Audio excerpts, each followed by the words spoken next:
Hey there, we are on step 6 of the Lord's Prayer strategy for financial increase. And uh, hmm, here we are. Lead us not into temptation. Our Father in heaven, hallowed be your name. Your kingdom come, your will be done on earth as it is in heaven. Give us today our daily bread. Forgive us our debts as we have forgiven our debtors. And lead us not into temptation. What is most important to you? Is it your family? Is it your home? Is it your health? Is it looking after the things of God? Do you have any kind of condemnation when you think of that? Do you think, well, I should be more interested in that, or I should do this, or I should do that? Because those things open the door to temptation. As soon as you have condemnation, as soon as you have any kind of should in your life, it really should be the cause to take that to God and to say, okay, what do we do about that? What is most important? Our relationship with Him is what He wants, so that we can come to Him and He will lead us and guide us in those day-to-day decisions. When we go to the grocery store, are we tempted by the magazines? Are we tempted by the junk food? If we go grocery shopping on an empty stomach without a list, what happens? We come home with, I don't know, sardines and a whole bunch of other things that you're like, what was I thinking? Well, you weren't thinking. You were tempted, because marketing is very, very powerful. And people go and get PhDs in marketing, and then they gather together and they come up with marketing strategies to get you to buy. And so spending money is one temptation. Where are you tempted? Is it food? Is it clothes? Is it entertainment? Is it some sort of sports? Is it a hobby? Is it your kids? What is it that tempts you? Are you tempted to, instead of doing work or doing paperwork, are you tempted to just go and sit and, go through social media, or to turn on the television or a movie or something? Are you tempted to do something that you know is not right? Are you tempted to come home and have a drink all the time because you're zoning out? What is the temptation? See, these things, they are important, because when we have a relationship with God, He says, we can pray and say, lead us not into temptation.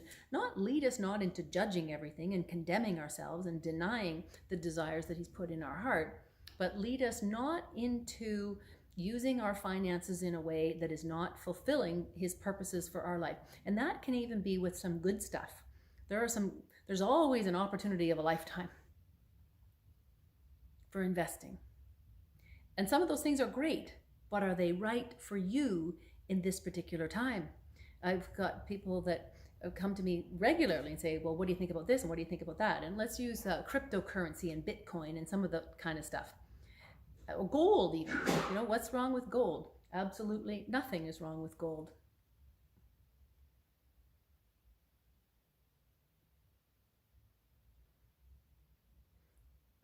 But is it right for you at this time? And that's a process. And I call that process money minding. It starts off with where you are.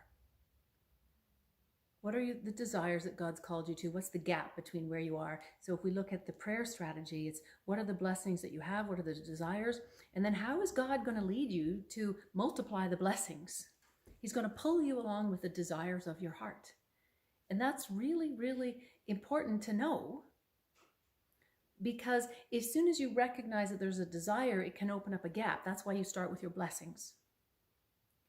And if you don't recognize your blessings and you don't have a relationship with the Holy Spirit so you can hear His leading, then those desires can either cause you to make decisions on your own, or they can lead you into temptation. They can lead you into doing something that is not God's best for your life at this time. So gold, cryptocurrency, foreign exchange, all of these things, are they bad? No, there's a process. Those things are step 12 investments. And how much you invest is also part of making a step 12 investment. It might be only a couple $100, but if you are investing a couple $100 in something up in a step 12 investment and you haven't actually taken the time and invested in 1 to 11, what you're essentially doing is buying $200 worth of lottery tickets, because now you're asking this $200 thing in order to fulfill a desire that you haven't actually surrendered to God down at the foundation. You have a desire, an unmet desire that you're looking for finances to fulfill. Even if it's to go out and reach the kingdom, it's a good thing. And maybe God will bless you through that. The problem is you've now put the emphasis on the thing instead of following the process and letting him into every step of the financial decision-making strategy. And so lead us not into temptation isn't just about spending. It's not just about how we use our time or who we spend time with. It's about how we make every decision. Do we make our decisions in a way that he's leading us? Because sometimes we'll look at our neighbor and say, well, look, it worked for them.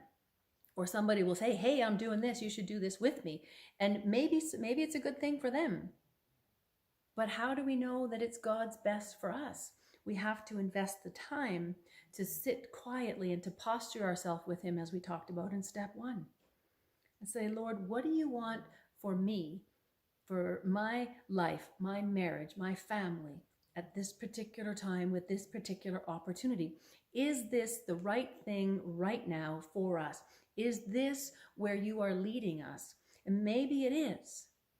But more often than not, those things will come your way when you've invested the time to go step 1 to 11. Because you've now invited him into every area of your finances.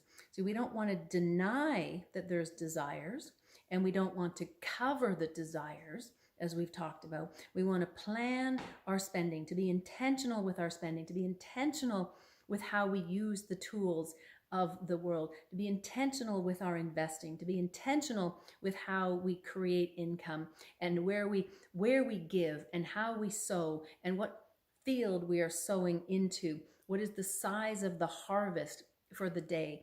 All of those things require us to be intentional, so that we are planned, so that we can be a blessing to ourselves, our friends, our family, our community, our nations. And lead us not into temptation includes not just our money, but how we use our time. Are we spending an awful lot of time shopping? Do we spend an awful lot of time on social media? Do we spend an awful lot of time focusing on finances? Do we spend any time dealing with it? Because if you're not putting any time into it, then somebody else is doing it. God talks a lot about it. So if it matters to God, it should matter to us. Do we respect the financial system? Do we respect the filing our taxes, doing our record keeping, paying our bills on time? Do we actually look after those things? Or do we just follow the desires without the infrastructure? I know that sometimes there's a category of spending that you're more comfortable with, like kids, for example, or clothes, or fun, or your home. And those things can be good. And maybe it's giving. Maybe you're constantly give. And God, you can never outgive God. I'm sure you've heard that before.